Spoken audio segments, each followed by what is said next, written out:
de comunicação e publicidade. Cadê minha escola, amiga?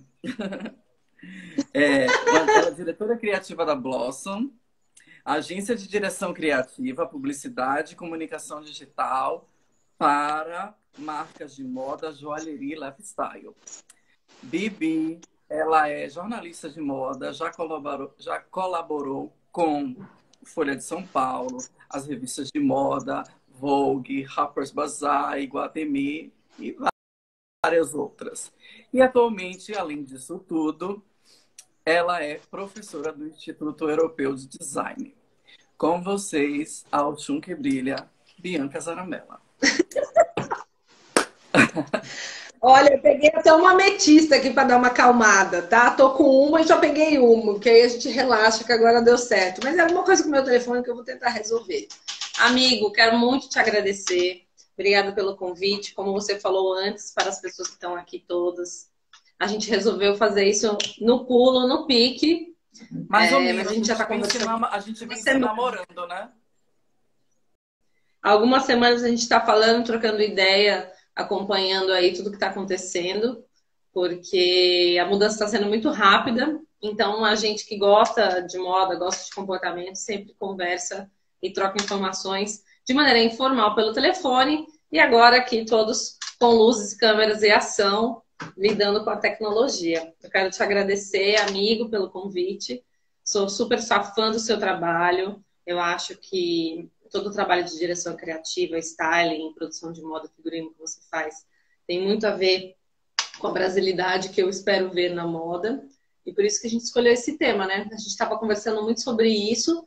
Sandro trocou muita ideia comigo. O que a gente vai fazer? Como vai ficar o calendário? O que vai ser? E aí eu falei, vamos falar sobre isso e compartilhar com quem quiser. Aí a gente deu um pulo, fez e estamos aqui ao vivo. Agora sim.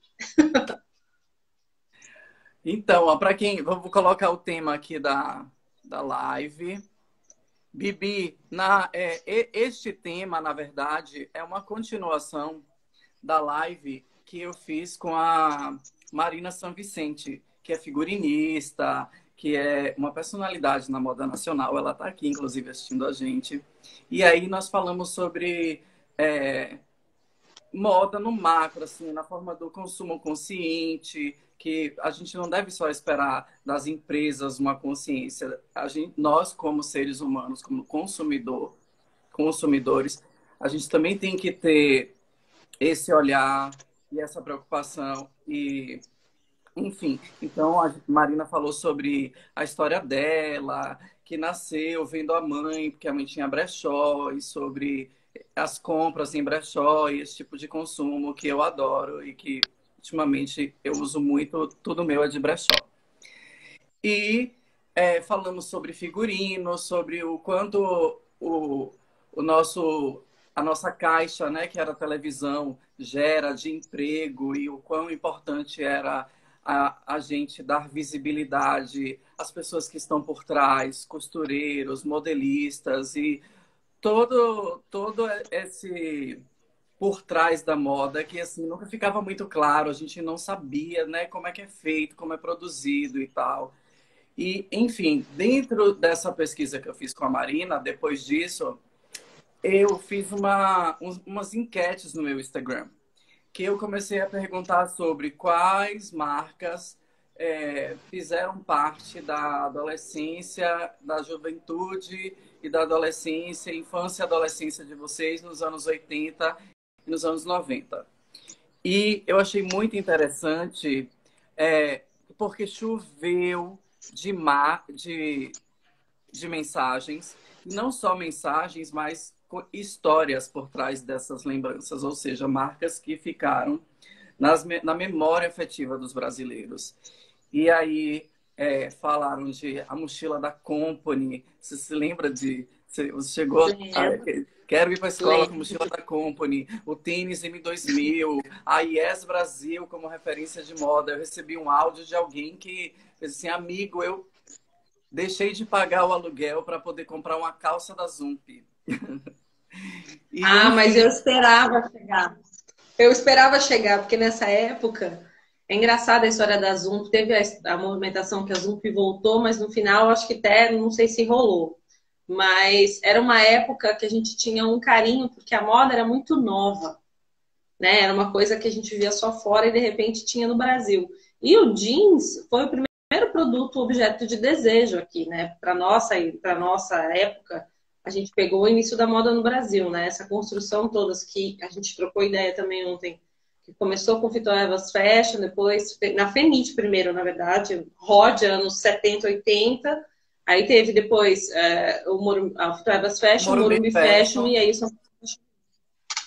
Pois é. Nessa época, eu o Vitor Evas, você me contou que sua história começa no Morumbi Fashion. Eu, como sou baiano, minha referência era Iguatemi Collection, Barra Fashion. Inclusive, o Barra Fashion era produzido por uns produtores que faziam o Fashion Rio. Jorge, me ajuda aqui, que Jorge Nascimento faz parte dessa história. Mas, assim, o Vitor Evas começou como um concurso de modelo. E aí, junto com o Paulo Borges e a Cristina Arcangeli, não é isso? E aí parece que ela ficou super impressionada com os looks das concorrentes. E aí abriu o Vitor Evas para ser um concurso de modelo, que era Vitor Evas Fashion, a MTV estava chegando. Eu acho que estava começando a chegar aquelas informações, a internet, a globalização enfim. Porque a gente via isso só na televisão, né? E aí na verdade, eu me lembro de ver Daniela Mercury entregando troféu, porque eles não só falavam da moda como design e roupa, mas premiava os editores de moda, o editor, fotógrafo, enfim, tudo. Era uma coisa mais assim. Eu acho que nessa época, como estava começando a ter informação de moda, foi uma época que as pessoas estavam descobrindo a moda e tinha esse encanto mesmo. Eu lembro que quando eu mudei para São Paulo, meu sonho era ou trabalhar na Globo ou trabalhar na MTV. Eu achava o máximo, porque eu sou formada em rádio e TV, né? Minha família é de Mato Grosso, eu sou formada em rádio e TV. De lá que eu fui para a Itália estudar moda. E eu tinha esse encanto. E eu me lembro, é óbvio que graças a Deus eu tive acesso a essas pessoas depois que eu via, né? Que eu via de longe. E eu me lembro quando começaram os primeiros desfiles do Alexandre Rashkovich aqui em São Paulo. E a Érica Palomino tinha aquela coluna na Folha, Noite Ilustrada, que você deve lembrar e a gente lia muito. E eu até depois falei com a Érica, falei, gente, obrigada por você voltar com seus textos na Elle, porque assim, ela praticamente falava o que acontecia, a gente sonhava com aquilo, e aí teve uma época, acho que passou na televisão, Vitória das Festas, não me lembro. Eu lembro que eu vi o Era transmitido pela MTV. Eu lembro que eu vi o Alexandre Rashkovich com as caveiras, eu fiquei encantada. Nessa época eu morava lá em Cuiabá ainda, minha mãe é jornalista também, né? Um pouco mais na área de política. Ele já trazia, e naquela época, representatividade, né? Porque já trazia travesti, drag e tal. Assim, maravilhoso, eu fiquei encantada com aquilo. E eu me lembro que eu falava assim, nossa, eu quero ir para São Paulo para ver isso. E a gente, então, imagina, eu morava em Mato Grosso, era longíssimo daqui. Você, em Salvador, imagino que devia passar pelo mesmo desejo também, né? De ter essa coisa, vamos para São Paulo, vamos estudar em São Paulo. E eu queria fazer estilismo nessa época, porque eu venho de uma família que meu avô era alfaiate e minha avó era costureira. Então eu vivi muito essa parte de moda. Não, meu avô era alfaiate famoso lá em Cuiabá, ele teve até um programa de rádio. 10 entre 10 elegantes vestem Álvaro Alfaiate. Se minha mãe estiver vendo aqui, ela vai depois falar sobre isso. E eu tinha muito essa referência dentro de casa e minha avó gostava muito de novela. A gente copiava muito roupa da novela. A gente via na novela e ela falava, vamos comprar o tecido, na sexta-feira a roupa estava pronta. Então, praticamente até os meus 19... Era a televisão a referência, né? Era a televisão que trazia. Era a televisão. Até os meus 20 anos eu vesti roupa sob medida feita pela minha avó para mim. Então eu via e eu falava, eu quero mais ou menos isso. Ela falava, vamos fazer assim. E a gente saía, comprava e fazia. Então, ver aquela moda vanguarda na televisão, com essa informação toda que era de impacto visual, né? Não era uma coisa light quando começou, eram as caveiras, as travestis. Para mim era muito underground. E eu via a Noite Ilustrada, Érica Palomino, as músicas, era época techno, tinha todas essas informações na minha cabeça e a gente via isso sendo vestido na MTV. Então, eu tinha um Eu me encanto por lembro de televisão. quando eu assisti, a estilista que recebeu o prêmio de revelação no ano foi a Glória Coelho. E aí Maravilhoso. você revelou Walter Rodrigues, Alexandre, Falsenhatten, Glória Coelho, enfim. Aí depois veio o Morumbi Fashion e aí São Paulo Fashion Week. Só que voltando para minha enquete de que essas marcas todas que existiam e que estavam no Morumbi Fashion, né? A importância de Renato Kerlakian para moda, Tufi Dueck, M-Office enfim, muitas marcas nacionais. E aí, de repente, somem, acabam essas marcas. Aí chega o Fast Fashion e tal, e aí a gente comentou isso no Instagram. E aí depois eu perguntei uma outra enquete sobre as marcas da contemporaneidade que as pessoas consumiam e gostavam e que eles postassem. Eu recebi várias marcas incríveis e aí foi a partir disso que veio a ideia da gente falar sobre esse restart, esse momento que a gente está vivendo, onde você é um momento de repensar tudo e não está acontecendo só aqui, porque seria bem difícil se fosse algo só no Brasil e o Brasil querer mudar a agenda de moda, enfim, não daria certo isso. Mas como é no mundo e a coisa está acontecendo, né? De cima para baixo, né? De cima Do para hemisfério. baixo, eu acho que esse é um momento muito oportuno para a moda brasileira criar uma moda que tenha realmente um DNA brasileiro. Porque, e conversando com o Gilberto, com o Jorge aqui, a gente estava trocando muito sobre. Nós somos educados consumindo modista francesa, né? Toda referência de fora. E aí, enfim, destas marcas que eu selecionei aqui, eu acho que algumas servem como essa referência para os novos caminhos, porque eu não gosto desse termo novo normal, porque eu não acho que nada estava normal para isso, né? O mundo estava de Para cabeça para voltar a baixo. estrada. E aí eu separei algumas marcas aqui, figurinhas, para a gente refletir sobre esse assunto e sobre o que eu penso, que eu acho que elas servem como uma referência aí para os novos caminhos, né, que você estava falando. Aí eu queria perguntar para você, dentro dessa minha fala prolixa, uma Imagina, você está marca, contextualizando. é, uma marca que quando eu falo que serve como referência, que marca vem à sua cabeça agora, assim? Que nome você diria, assim? Quem você acha importante citar? Hoje, assim, o que eu costumo dizer é que eu acho que o caminho que a moda vai é uma moda mais real e essencial. Eu acho que, Exatamente. como eu falei para você, eu acho que a moda teve um encanto de moda nesses primeiros 25 anos. Eu tive o prazer, graças a Deus, de trabalhar com muita gente interessante, com todos esses estilistas que a gente falou. Eu realizei o sonho de entrevistar e fotografar e falar com todos eles muito de perto. Eu acho que teve esse encanto e, de repente, a moda ficou muito na moda. Porque a gente está falando de moda, a moda é uma expressão, é uma comunicação. Vestir Uhum. você vestir, você se comunica. Existe toda uma semiótica, toda uma parte teórica que a gente ama, que não é o tema da live, a gente pode fazer depois uma outra, mas essa parte técnica, assim, de estudo de moda como fenômeno de comunicação, ela ficou muito na moda para mim. Então, eu trabalhei 20 anos com moda. Quando começou a ficar muito na moda, eu cansei, porque não dava tempo de eu ver o que estava acontecendo. E eu via um fenômeno que eu sempre falo nas minhas aulas, eu falava assim, gente, a gente não desenvolveu ainda uma estética, um gosto próprio, um gosto nosso, autêntico. A gente está sendo Maria vai com as outras, a gente está copiando. E aí vem desde copiar o que a famosa usava na época auge da televisão, como nós fomos criados vendo moda na televisão, nós não somos uma nação que cria, que tem história de moda na nossa. A gente só tem 500 anos, então a gente não tem história de moda, a gente não lê revista de moda, a gente assiste televisão e o brinco da personagem da novela das 8 é o brinco que todo mundo vai querer usar. A bota, o vestido, a calça jeans. Quando eu fiz a minha tese de monografia de conclusão de curso, eu fiz uma análise semiótica de moda em TV. E na época eu analisei o programa da Glória Calil. Você lembra dessa época que ela falava uma coisa e todo mundo fazia o que ela falava?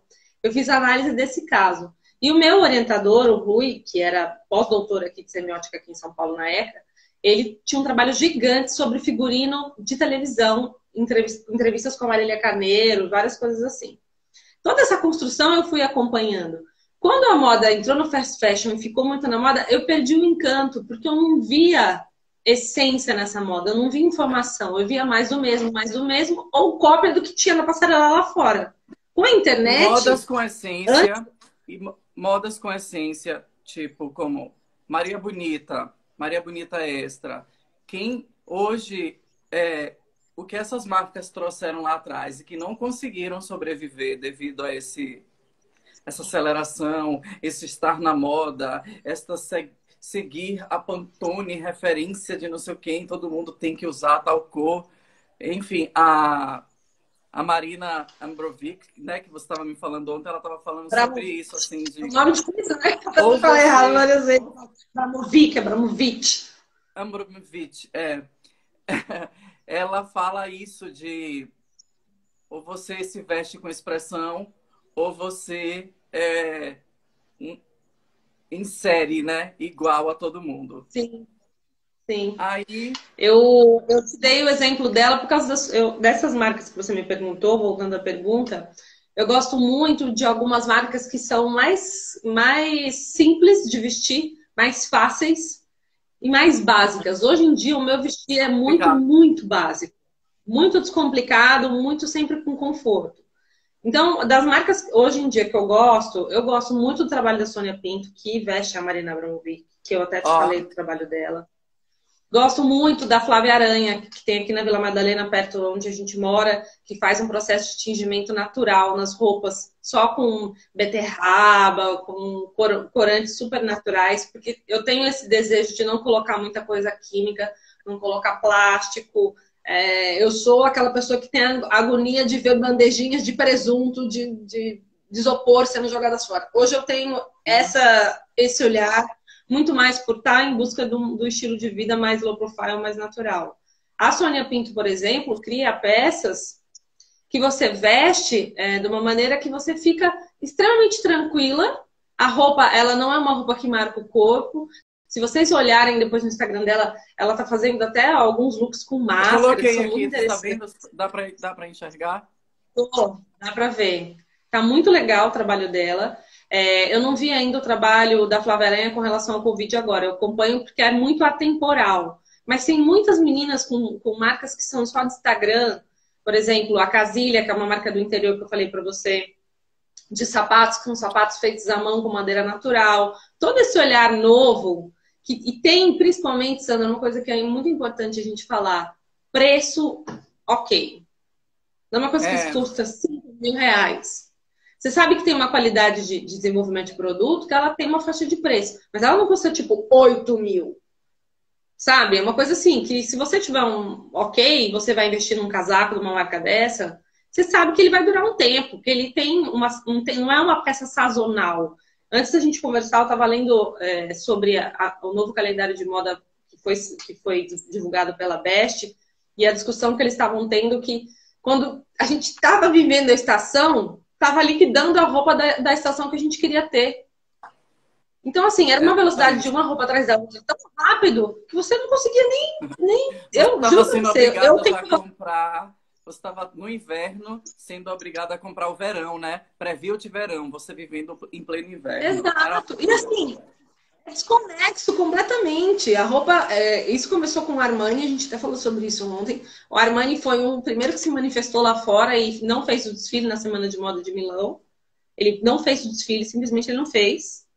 Então, eu acho que essa busca por coisas atemporais, confortáveis e que durem é muito importante. A gente está vendo aí a Gilda Midani, que você conhece, eu conheço. Gosto muito do trabalho da Eu Gilda postei também. outro Ela dia tem... uma frase da Gilda Midani, foi até o Jorge que me falou, eu achei interessante, que eu faço roupas para pessoas que procuram por 15 minutos de paz, não 15 minutos de fama. E eu acho isso muito É. bacana. Mas é isso. O que eu acho interessante, voltando para Maria Bonita, tipo, a gente teve essas marcas, teve esse slow fashion e, e não funcionou e não conseguiu se manter. E hoje eu acho que essas todas que estamos falando aí tiveram como referência Maria Bonita, Maramaki, né? Enfim, é bem interessante, mas prossiga. Você que tem que falar aqui hoje. É porque elas buscam por um produto de qualidade, na verdade, né? Uhum. Você vê que tem uma Tem estética, uma tem uma linguagem. que eu gosto muito, que é a Dani Curi, que ela é cria de Maria Bonita Extra, de Maria Bonita, e ela tem a marca de sapato dela e ela começou com só quatro modelos essenciais, né? De que você não precisa mais do que quatro modelos. Então tinha um Oxford, uma Mulligan, não sei o quê, nananã, pronto, você precisa disso. E ela traz toda essa transparência, tipo, do feito à mão, do material nacional, da sustentabilidade. Tem uma coleção dela agora que é desenvolvida com, acho que PET, fibra de garrafa de PET e tal. Eu adoro ela. E tem gente aqui falando da Clô Orozco. Oi, Clô, maravilhosa também.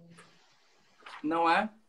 E uma outra marca que eu acho bacana, que eu conheci com Marina São Vicente, inclusive, é a Escudeiro, que também traz esse processo de slow fashion, do feito, da escolha do material, enfim. Não, isso, sabe o que eu acho interessante? Eu coloquei a chamada para nossa conversa no meu Instagram com o sapato da Aquazurra, você deve ter visto. Um super salto. Eu acho lindo de ver, mas eu uso pouquíssimo hoje. Eu tenho, assim, uma grande vantagem que eu moro do lado do Brechó Capricha à Toa, aqui em São Paulo, que é um dos maiores de São Paulo. Que é, sei lá, são 5 andares de brechó. E eu vi o movimento na rua das pessoas indo lá, é incrível. Eu vi o movimento na rua e eu nunca tinha entrado. E eu vou te dizer que as últimas 3 roupas que eu comprei para ir em eventos de cliente, para fazer palestra, foram todas de brechó. Eu comprei um conjunto da Cris Barros impecável nesse brechó.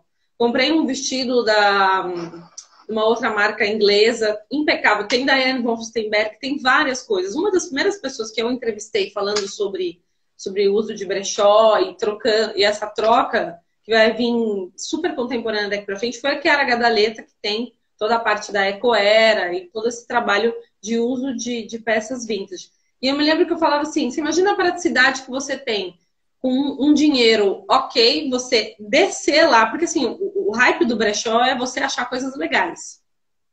É muito legal você descer e achar coisas legais, você lá. Em Milão, eles têm muito aquelas coisas do exército, ali nos bairros de Milão, tem muito aquelas doações que as pessoas fazem para ajudar a vender as peças e doar dinheiro para o exército. Em Milão já tinha muita coisa, eu tenho várias amigas que compram relógios em brechó, joias em brechó. E eu acho que essa cultura de você ter um próprio estilo, você pode comprar roupa em qualquer lugar. Eu compro muita roupa em Renner, eu compro roupa em Zara, eu já comprei tricô na Marisa. Tudo isso eu misturo no meu estilo de vestir, entendeu? Então são coisas que você vai compondo o guarda-roupa de acordo com a sua necessidade na época, no seu estilo, mas cada vez mais eu quero coisas confortáveis, básicas, que não me dê trabalho. A roupa que eu visto em São Paulo hoje é uma roupa que eu sento de manhã e posso fazer várias coisas durante o dia com aquela mesma roupa. E uma tendência muito forte minha, que eu acho que a gente pode depois pesquisar e falar sobre isso, é essa tendência da roupa da yoga, a roupa da meditação, sair para você, para a vida. Eu pratico yoga, várias vezes eu saio com a roupa da yoga para fazer outras coisas. Tem várias marcas que usam roupa pós pós-prática de yoga, tem várias, estão vindo cada vez mais. Eu pratico Aikido, então tem a história de eu tinha que sair carregando kimono às vezes para reunião nos jardins. Eu tinha que levar uma super sacola gigante, porque eu quero levar meu kimono comigo. Então eu falava, eu não vou botar numa mochila. Às vezes eu ia de mochila também. Mas às vezes eu colocava na minha bolsa um kimono, porque depois eu ia treinar. Então são praticidades do dia a dia, da vida, que a gente não quer ter trabalho, não quer ter dor de cabeça e quer estar confortável. Eu acho que a roupa, do novo caminho de roupa que vai ter aí na frente, é conforto. É conforto, é conforto, é textura, é toque, é uma coisa que você não polua o ambiente. A gente começa a vestir coisa de então também, eu acho que é um pouco esse caminho. Jorge está dizendo aqui que a gente precisa enxergar roupa como bem durável. Super, super, super. A gente, no Brasil, eu acho que as pessoas estão começando a entender que você não precisa ter um monte, mas você precisa ter pouco e bom. Eu acho que está tendo essa evolução, principalmente que a gente vai selecionar mais o que comprar. Eu acho que isso também vai... Quando eu falo na questão desse restart, da gente agora ter a chance de voltar e dessas marcas como a Maria Bonita foi nesse processo de slow fashion, do feito à mão, de ter um tempo para produzir, para curar a coisa e enfim, e tal, eu acho que vão surgir muitas marcas dentro desse conceito. Tipo, já existem e agora, a partir de agora, essas tendências ou essas falas, tipo, que ficava só na fala ou apenas no discurso, eu acho que agora vai se colocar em prática. É uma chance, pelo menos, de se pôr em prática, sabe? Aí... Eu tô vendo as perguntas, gente, eu tô tentando ver, a Rô está aqui, obrigada, Rô, Maíra, minha amiga, Lúcio Fonseca, Stylist, meu amigo, tem uma galera querida aí acompanhando. Sabe uma coisa que eu vejo muito? Uma coisa que eu vejo muito é assim, a expressão que o Instagram possibilita. Então, marcas pequenininhas podem mostrar o seu conceito, a sua história, o seu storytelling. Eu acho que a passarela vai ser cada vez mais digital e ela vai sair da modelo para a vida real. Eu acho que cada vez mais a gente vai vender moda vestindo pessoas reais. Super. A Marina estava falando, o pessoal ficou assim chocado que ela fez assim, gente, eu não uso P, o P que é produzido não me cabe, eu uso G, porque a pessoa quer empurrar assim para uma mulher que um P assim, um PMG e eu acho que é hora também de pensar repensar esse PMG aí. Você acha Sim, mas disso? você sabe que eu te falei que eu trabalhei numa marca de moda grande e eu não sabia o processo todo da roupa antes dela chegar para foto, tá? Eu só sabia da foto para frente, essa coisa de fábrica mesmo. E eu comecei a entender a vestibilidade quando você tem esse conforto, quando é uma modelagem que é real, que não é para passarela. Porque no Brasil a gente teve muitas marcas que morreram porque só faziam passarela e não traziam para a vida real. Então, assim, eu tô te falando de um Brasil que veste 40 a 46, 40 a 46, ou 42 a 48, é a maior grade. É a maior da grade. Não é o 36, 38, 40 que vem. É o acima do 42. E essas roupas têm que ter vestibilidade, elas têm que ser tão boas na hora de vestir quanto as pequenas. Então, toda essa outra parte, você falou da história da Paula Raia. A Paula Raia está buscando também ter esse envolvimento mais com a cadeia produtiva, mostrar esse making off. Porque, gente, o meu luxo, na boa, se eu pudesse ter, era uma costureira para fazer roupa sob medida para mim. Se eu pudesse ter esse luxo, se eu conseguisse uma costureira, eu super gostaria. Porque eu queria fazer coisas caro, básicas. Esse processo não é tão barato, né? Eu gostaria de ter, se eu pudesse ter uma costureira própria, tem muitas meninas que estão fazendo esse trabalho no Instagram, que elas mostram as propostas e adaptam a proposta para você. Eu acho isso muito luxuoso. E as marcas cada vez mais têm que mostrar esse making off do handmade, como é feita a seleção de tecidos, para a pessoa entender o quanto custa o que ela está comprando. Porque o fast fashion começou a jogar isso como se fosse assim. Aí, não vou te falar de escândalos da Zara e nem essas outras coisas que a gente sabe que existem, mas desvalorizou a modelista, desvalorizou a costureira, que é o cerne, né, a coluna dessa história toda. Então, eu acho que um resgate desse handmade e desse purismo da moda pode trazer de novo essa paixão. Porque eu, quando a moda ficou muito na moda, digo pra você que eu realmente me desencantei, porque eu tava cansada de ver muitas das mesmas coisas. Muito cansada. A gente navegando é pior ainda. Porque, Então, por mas a exemplo, gente na época... escapa disso através da possibilidade dos brechós, né? A forma de escapar dessa cara ter coisas comercial. novas, entendeu? Você no Instagram vê trabalho de pessoas completamente diferentes. Porque assim, na época que eu comecei a editar moda, você tinha que esperar subir a foto no Folha Press ou na Getty Images para você ver o desfile. Hoje o desfile é transmitido online, você assiste online. Eu assisto Semana de Moda inteirinha no YouTube, no dia seguinte, eu vejo tudo. Então, a informação, ela existe. Em tempo real. Mas o que vai comprar aquela roupa? Qual é a conexão emocional que aquela roupa vai ter comigo? Então, tudo isso eu acho que vai ser reconstruído. Agora vamos falar aqui sobre essas questões de artesanal, upcycling. Ontem você me falou sobre uma coisa que eu achei interessante, que é o upcycling de joalheria.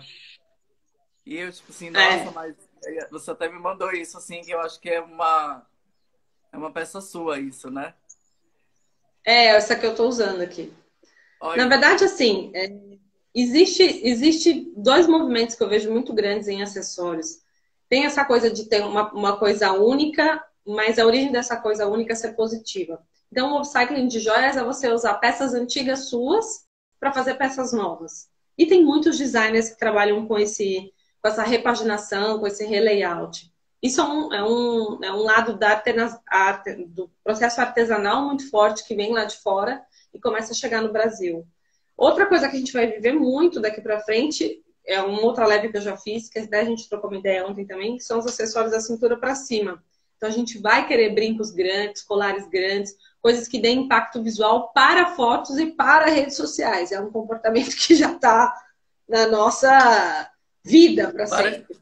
Essa nova imagem aqui que então, a gente fica, né? Dessa angulação aqui. Brincos. Eu vi uma menina que fez brincos com pedaços de jeans e pérolas, umas coisas com lascas de pedras antigas que ela remontou outros brincos. Toda essa parte de upcycling de material também, com novas leituras que tem um impacto de design visual, vão ser muito importantes nessa fase. Porque você vai querer comprar pouca coisa. Uma design chamada Ivete Catani, que ela mistura pedras preciosas com palha de buriti e faz esse high-low, assim, dessa joia high-low e tal. Eu acho o trabalho dela maravilhoso, incrível. E não é incrível você ter um negócio desse que ninguém tem? Eu adoro essa parte. Eu acho que você ter uma peça feita artesanalmente, exclusiva, entre aspas, porque normalmente o efeito orgânico dessas peças nunca é uma igual à outra. E isso é a história do designer te contar a história, como que ele rastreou aquela pedra, como que ele pensou para fazer aquela peça, é um valor agregado que, para mim, é muito importante. Eu vou aqui em São Paulo muito nas feiras, espero Deus que possamos voltar às feiras, porque eu acho muita coisa interessante. Por exemplo, esse bracelete, acho que não dá para ver, é um bracelete de opaca, que é esse metal, com madrepérola. Eu comprei esse bracelete na Praça da República. Eu adoro essas coisas. Eu vou atrás dessas coisas diferentes para comprar do artesão, para ele me contar como foi a história dele fazer. E misturo com o anel vintage que era da minha avó, com essa coisa que eu fiz, e vou misturando. Mas é um estilo, uma construção de estilo e identidade muito minha, que eu gosto do garimpo de ir atrás dessas coisas. Eu acho que o que vai me convidar para fazer isso é o Instagram. Eu rastreio a marca, vejo e falo, olha, onde ela... de brechó. Adoro, não. Eu nem olho muito, porque o Belucho, por exemplo, que é um brechó aqui de São Paulo, tá fazendo um trabalho super legal no Instagram, que ele coloca algumas modelos, aquelas modelos antigas de lado, com uns brincos, uns colares. São maneiras novas de comunicar para vender produto. A gente tem que também se adaptar, entendeu? Mas eu acho que o aspecto artesanal é um valor agregado, além do design, importantíssimo, com a história para contar. para você gastar o dinheiro comprando alguma coisa, tem que ter esse valor agregado de ter à mão, feito à mão, entendeu? Eu até coloquei aqui uma imagem de Vilô Atelier. Essas meninas, elas são lá de Salvador. Elas fizeram faculdade comigo e esse foi o projeto de TCC dela, chamado Maria, uma a coleção chamada Maria Bonita. E é todo de crochê, todo feito à mão, assim. E eu acho isso maravilhoso. A gente tinha também como referência aqui no Brasil o Lino Villaventura. E Maravilhoso. maravilhoso. O que você acha quando se fala assim em moda nacional? Eu acho que o Brasil sempre renegou isso, assim, né? A própria cultura, assim. A coisa, ai, vou usar crochê e se acha, ai, vou ficar Eu acho regionalista, assim, ou um certo eu acho que preconceito, vai sair disso, eu ou acho, vai acha sair. caro, ou, entendeu? Ah, vou comprar, acha que porque é de tricô é uma coisa que tem que ser barata. Aí tem que vir uma pessoa de fora, um gringo, para olhar aquilo, uau, e valorizar, e isso ser incrível, maravilhoso fora. Mas a Mas gente convive um pouco com isso ainda, né? Não tem muito como limpar. Mas eu acho que essa busca pelo artesanal handmade, ela vai crescer muito. Eu acho que, por exemplo, essas meninas, eu não sei quantas horas demora para fazer um poncho desse, mas, tipo, é uma coisa extremamente feita à mão, um por um. Eu acho que essa busca por uma brasilidade não folclórica, não folclórica, porque tem a folclórica também, que a gente sabe. Mas eu acho que a não folclórica, lá fora, ela faz muito sucesso. Voltando um pouco para minha para minha área hoje Mas de eu acho que joalheria. a grande questão é essa, desse preconceito de achar que artesanato popular você vai ficar, é folclórico. Tipo, Sim. não, eu não. Entende? E aí a pessoa Uhum. renega isso. E esse tipo de preconceito, assim, eu acho. Quer dizer, hoje a gente tem aí as escolas de designers, antigamente não existia, né? Acho que a Santa Marcelina foi a primeira faculdade de moda no Brasil. Antes disso, as Sim. pessoas copiavam tudo que vinha de fora. Mas hoje, com as faculdades, você saber exatamente como construir uma peça, modelagem, coleção e tal, você ter como referência essas culturas e esse artesanato e ressignificar isso como moda, eu acho bastante interessante.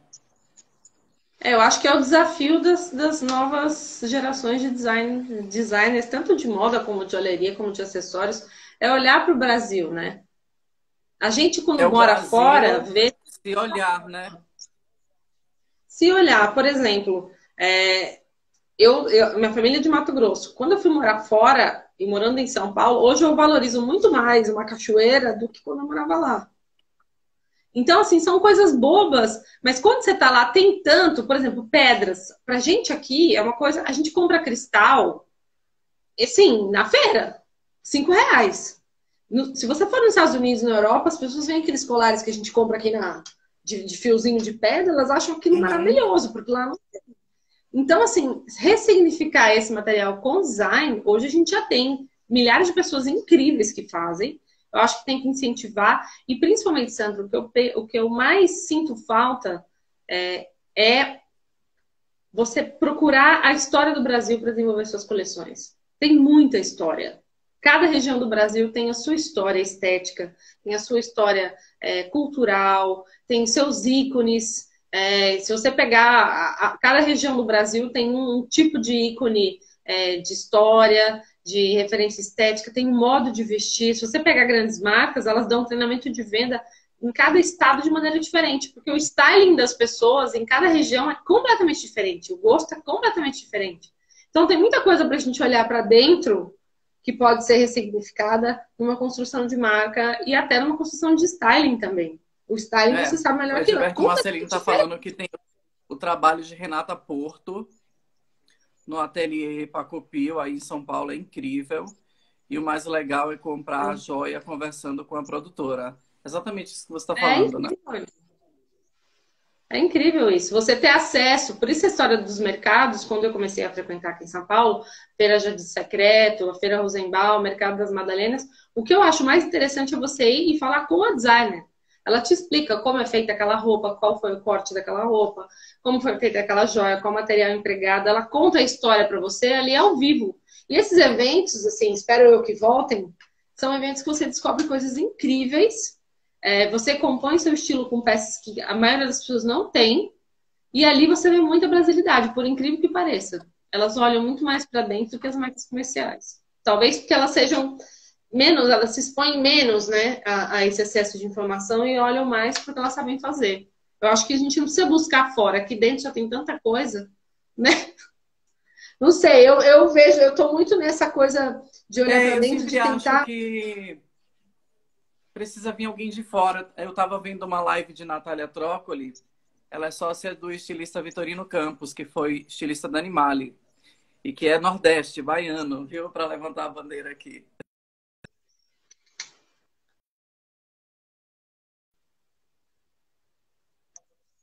Londres tem uma empresa lá que representa marcas nacionais.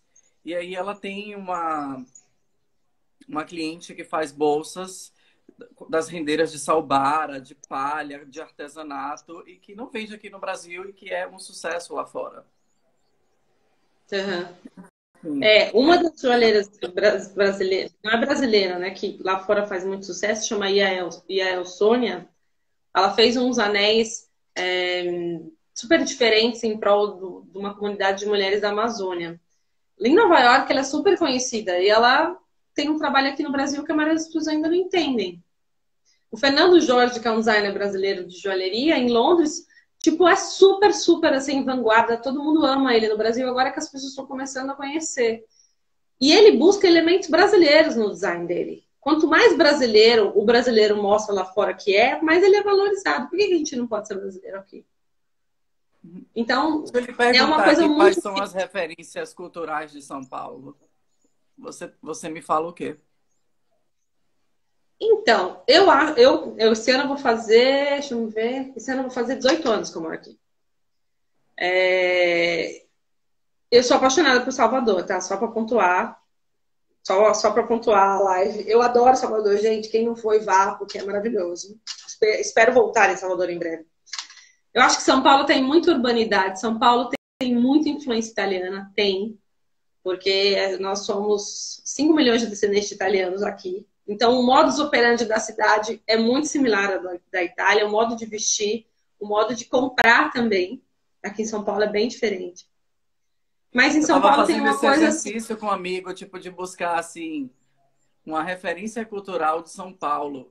E eu não achava, porque eu ia para o bairro da Liberdade, depois eu ia no Bexiga,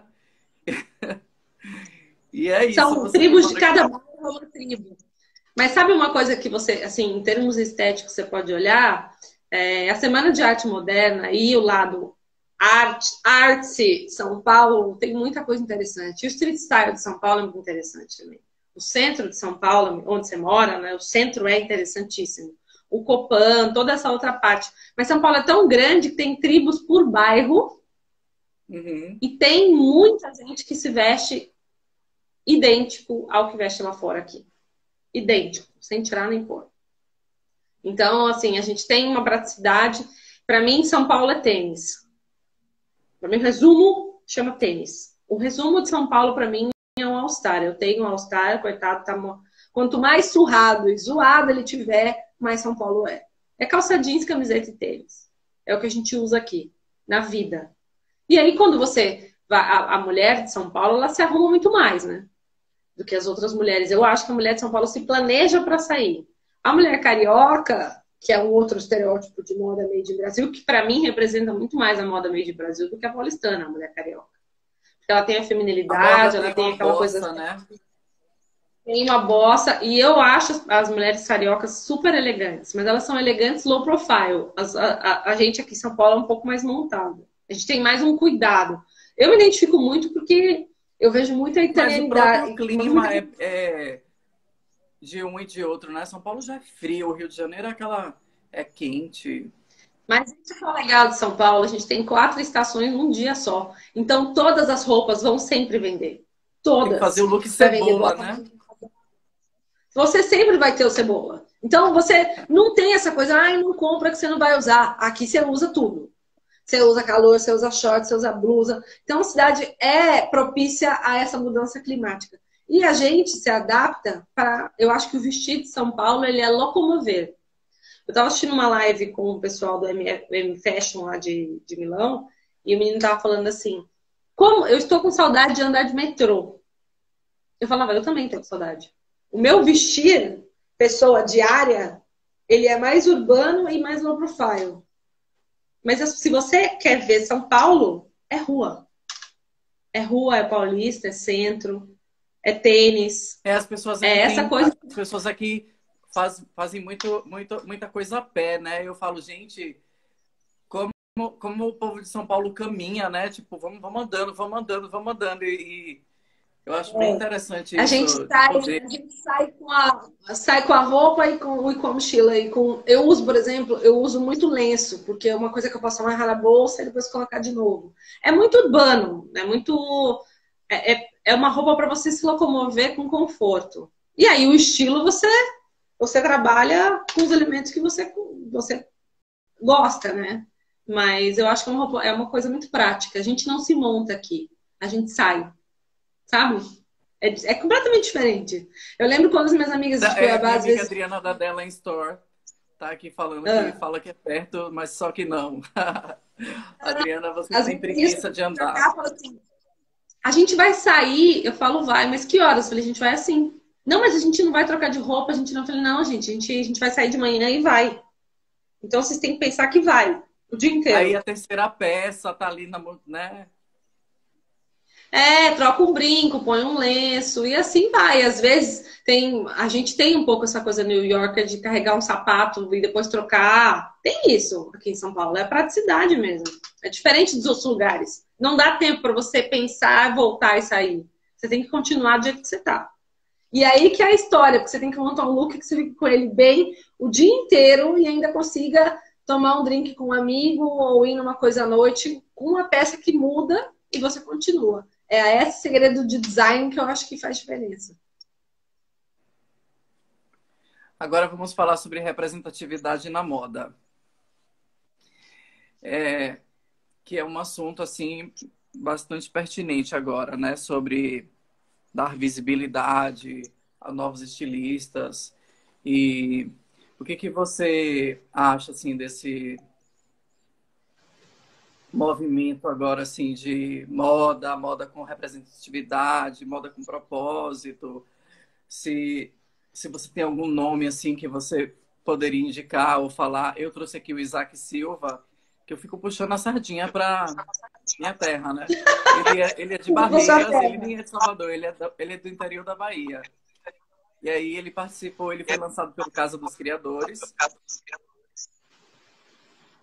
Você colocou o telefone de alguma forma que meu áudio pode dar Não, eu tô te ouvindo, tô te um ouvindo. retorno, viu? Olha, eu acho o seguinte, o que essa nova geração está trazendo, eu vejo muito isso na música e vejo na moda. Ela pode se expressar pelos meios digitais. Então, a construção de imagem, a representatividade que eles têm, que antes eles tinham que estudar, entrar num concurso, ser selecionado para daí talvez estar na Fashion Week, né? Tinha todo esse caminho. Hoje em dia, eles conseguem se expressar pelos meios digitais e podem ser descobertos por alguma pessoa formadora de opinião que lança eles. Então, assim, tem muita coisa interessante acontecendo. A população, classe média, baixa, que não tinha acesso à informação de moda, hoje com o telefone tem. Então, pessoas super criativas que não poderiam se expressar, conseguem se expressar e conseguem comunicar de uma maneira que ele pode ser descoberto para participar de um evento grande ou pode trabalhar numa empresa. Eu acho que a gente, no mesmo processo que a moda ficou muito na moda, a moda não capacitou a segunda parte da cadeia. A gente falou sobre Acho isso bem ontem. legal essa fala. Então, por exemplo, a gente tem a pessoa que é super criativa, quer ser estilista, e tem a marca super cara, né? Que precisa de gente nova. Então, se a pessoa se capacita, eu estou te falando de capacitação, não estou falando de fazer um curso de moda numa FAP, num lugar carésimo. Fazer um curso de moda, o Beabá, um Senac, Senai da vida tem cursos maravilhosos de capacitação para a pessoa aprender a desenvolver produto, a saber custo, quanto custa cada peça. Porque a gente tem muito essa ilusão, ser estilista é incrível, ser produtor de moda é incrível, mas às vezes você tem que trabalhar com budget super baixo e a pessoa não sabe nem quanto custa para ficar pronto aquilo. Não sabe cobrar as pessoas para entregarem aquilo. Essa parte de fornecedor, por exemplo, joalheria é uma coisa que você tem que ficar em cima das pessoas para te entregarem no prazo. Então, o que eu acho que a parte de moda do Brasil perdeu muito foi com essa segunda parte da cadeia. Porque, por exemplo, vem um comprador de fora e fala assim, eu quero 5 jaquetas dessa, você tem que entregar as 5 jaquetas na grade 38 até 46, no tamanho, idênticas, impecavelmente feitas. E essa é a segunda parte da cadeia. Modelista, pilotista, costureira não está capacitada para entregar um produto dessa qualidade, o comprador não faz a compra de novo. Porque, gente, a gente tem que partir do princípio que desfile existe, não existe para passar na televisão, não existe para inglês ver. Desfile existe para vender a coleção para o comprador vender na loja dele. É isso que existe. Não é oba-oba que tem, entendeu? É uma coisa assim que com ficou... Com essa moda na moda apareceram vários estilistas e estilistas que não conhecem nem o que é um chão de fábrica, né? Não gosta dessa parte. Não sustenta, porque se não adianta você mostrar uma peça que você costurou no corpo da modelo na passarela, depois não ter o pedido, gente. Eu acho que essa época da moda acabou. Eu acho que essa época acabou. Até sobre o Alexandre. Por exemplo, as pessoas que eu admiro, eu conheço assim 3 nomes muito assim próximos, que é o Reinaldo, a Glória Coelho e o Alexandre, que eu já entrevistei. O Alexandre é uma pessoa que fica em fábrica, o Reinaldo fica em fábrica, a Glória trabalha dentro da fábrica, eles acompanham tudo, do desenho deles até o pedido para cliente. Eles sabem todos os compradores de todas as capitais, quem são as donas das melhores lojas. O Marcelo Quadros é um outro estilista que eu adoro também, que trabalha com essa parte de vestido de festa.